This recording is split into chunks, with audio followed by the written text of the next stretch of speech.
Good afternoon and welcome.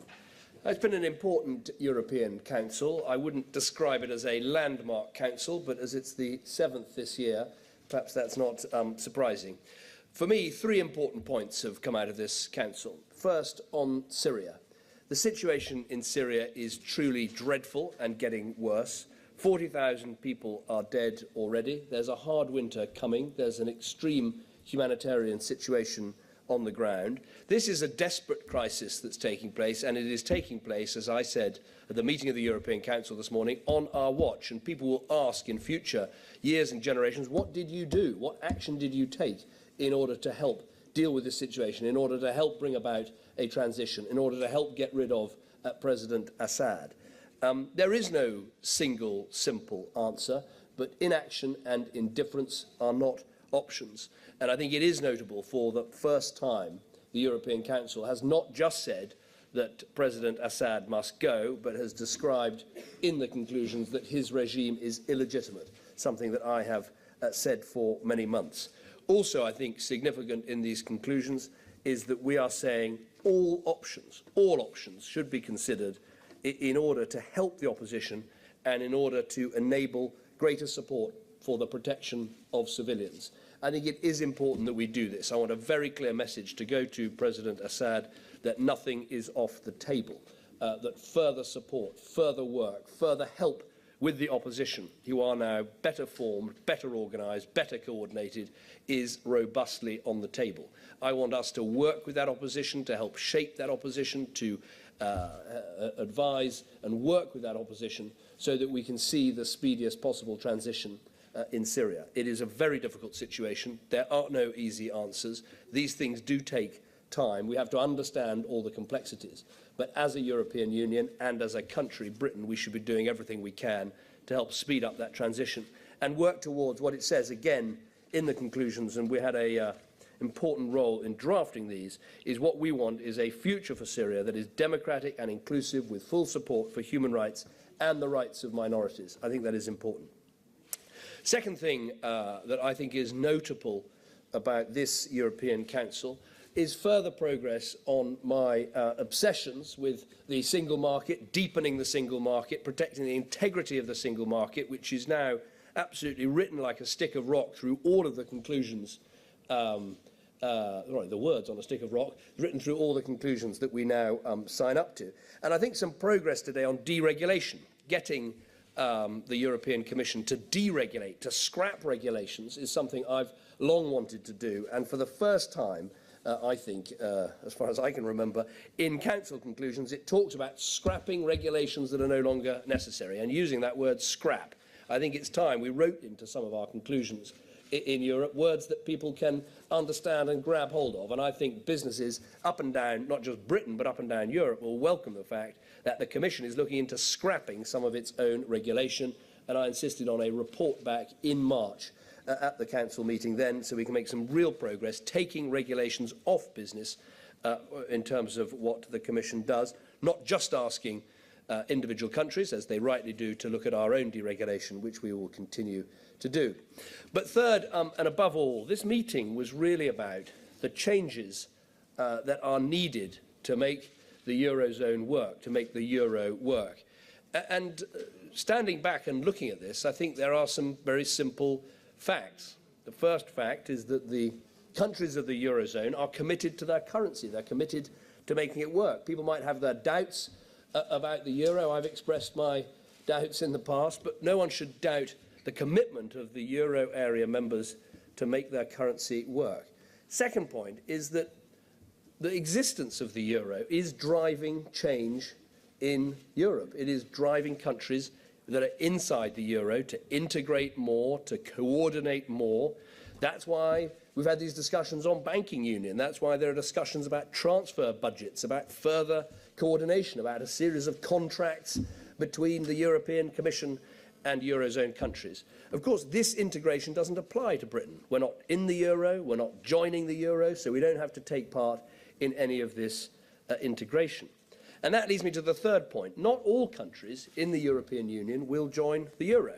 Not just Britain. We have an absolutely copper-bottomed opt-out written into all of the treaties. There's no obligation on us to join the euro, but I believe there are other countries in the European Union that have no early or immediate, or indeed perhaps longer than that, prospect of joining the euro. And I think that's an important point, because the changes that the euro is driving, of course, are affecting the eurozone countries, but they also affect all of us. They affect the organisation that we are a member of, that we are a contributor to, that we're an important part of.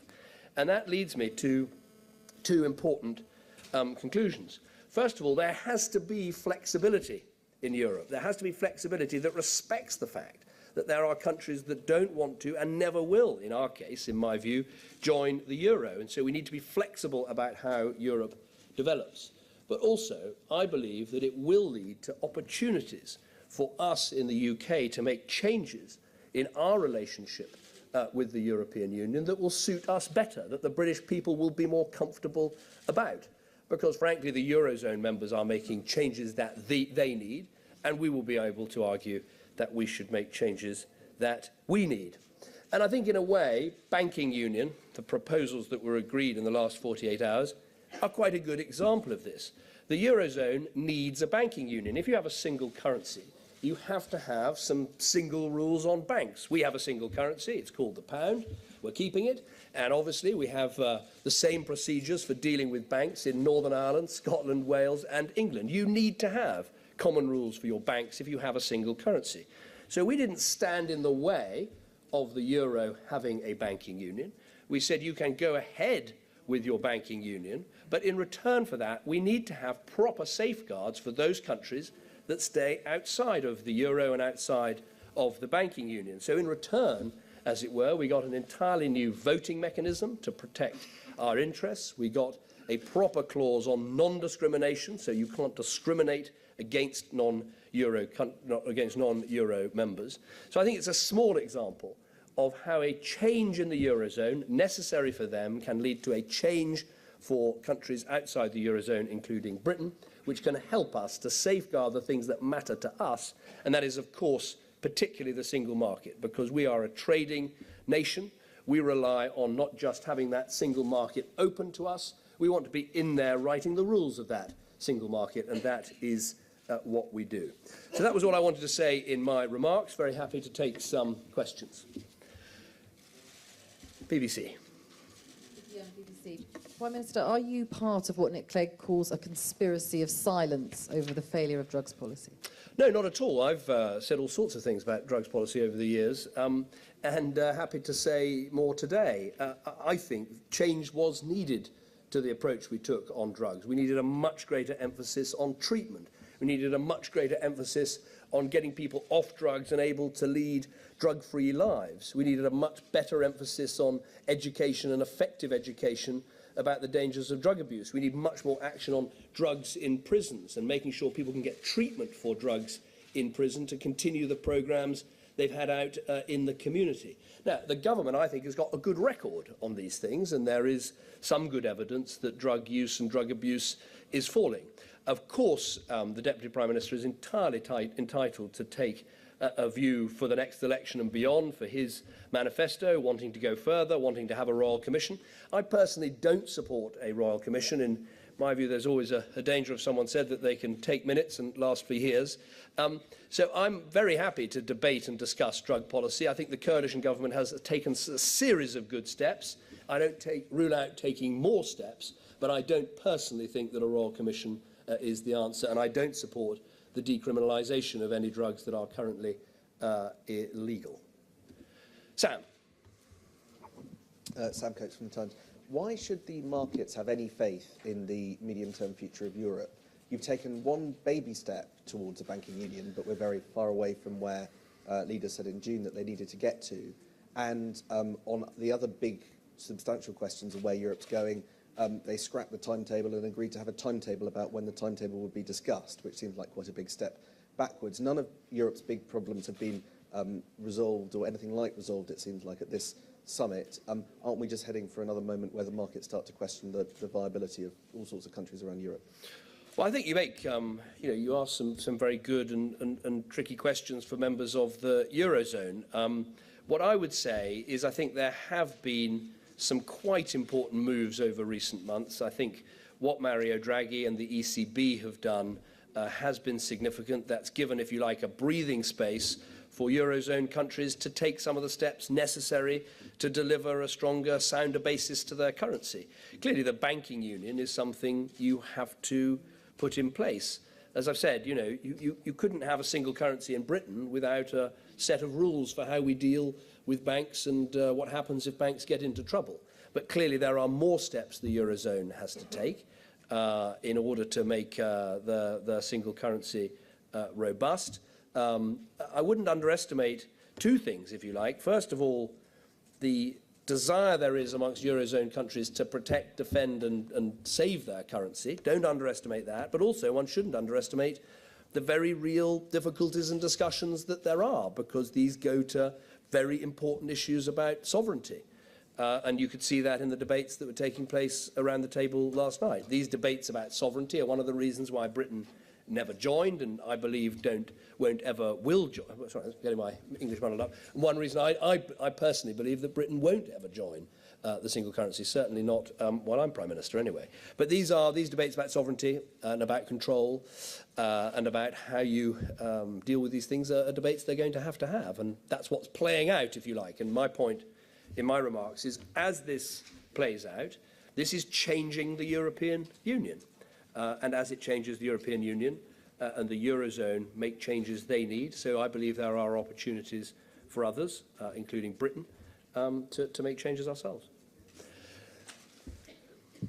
Prime Minister, on Syria, you say all options should be considered, presumably including military options. Are there serious considerations going on for British military involvement in Syria? And from your discussions in the Council, are any other countries considering such a thing? No, the discussions we've been having are really about how we try and do two things. First of all, how do you encourage transition at the top? How do we work through the United Nations?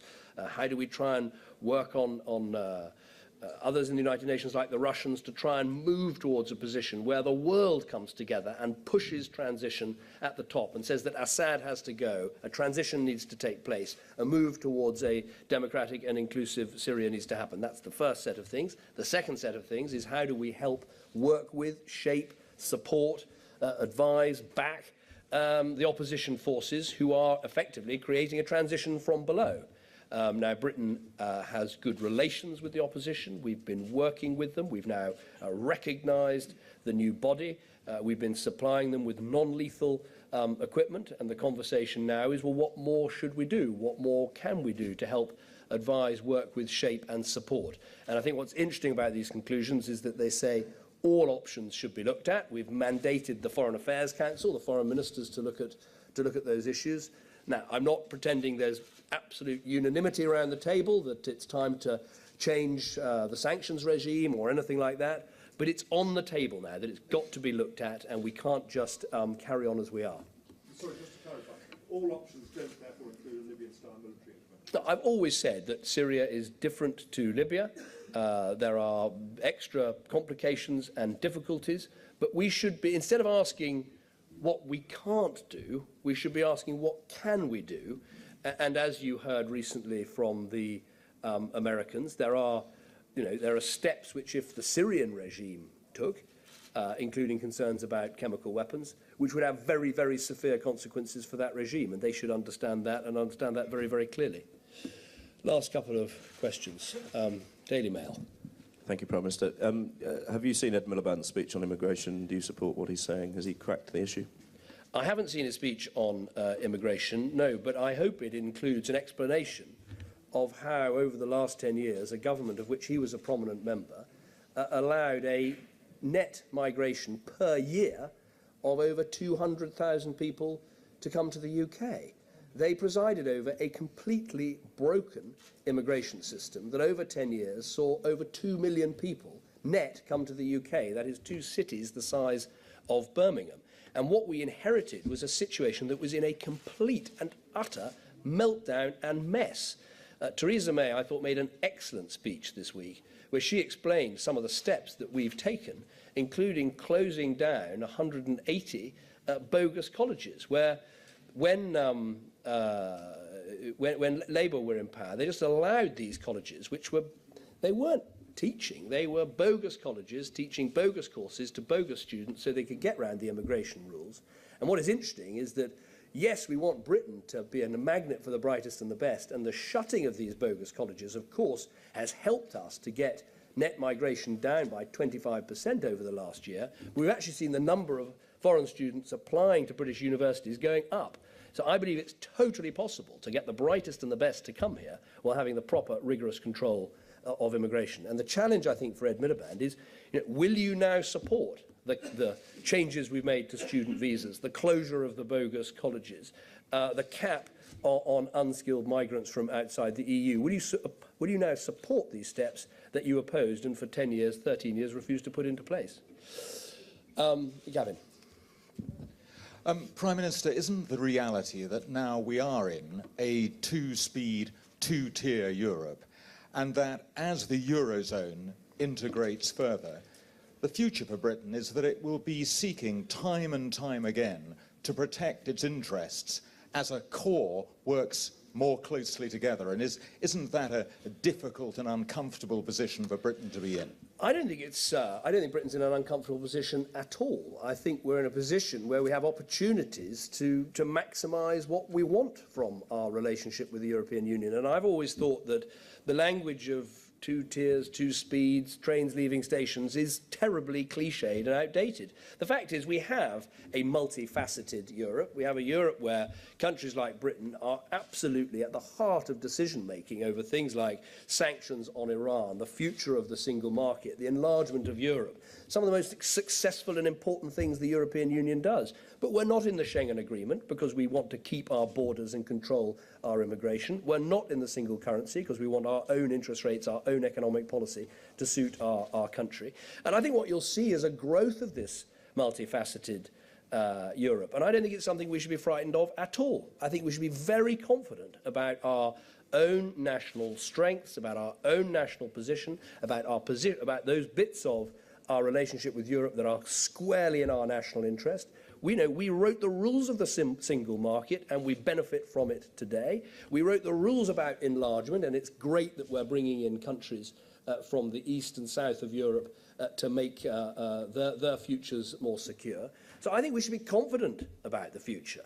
And to those who talk about tiers, two tiers and two speeds, I would argue right now, if you look at the British economy, I think outside the euro, we have every chance of going, if you want to do speeds, every chance of going faster rather than slower. And this week, while youth unemployment is a massive concern all across Europe, we had in Britain this week the largest fall in youth unemployment since records began in 1992. So let's be confident about what our national strengths are, our national position is, and let's be confident that we can negotiate hard and well in Europe, and we can have a relationship which the British people will be far more comfortable with.